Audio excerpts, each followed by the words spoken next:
por você ter tido essa iniciativa. A nossa querida Benedita, a mesma coisa. Muito obrigada, viu? Vocês são fiéis desde a época da campanha, gente. Ela fechou a rua, foi muito lindo. Benedita, a mesma coisa nas escolas privadas. Então, a gente tem um grupo hoje muito fiel, né? Por pouco tempo de governo, elas continuam conosco e nós estamos junto com vocês, tá certo?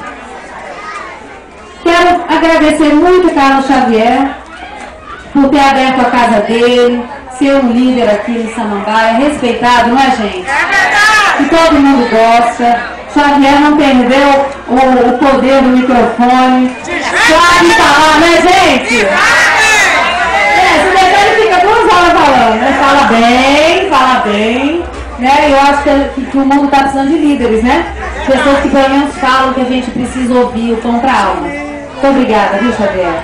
Dantas, muito obrigada pelas ajudas, né, gente?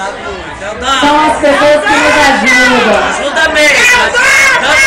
Dantas, gente, palma para todas vocês, mulheres guerreiras, a todos vocês presentes. Então é isso, vim aqui para conhecer vocês, escutar um pouco mais do que vocês estão precisando, dentro do possível, tá, gente? Muito dentro do possível, porque o governo acaba em 3, 4 meses, acaba, viu? Mas a gente volta um dia, viu?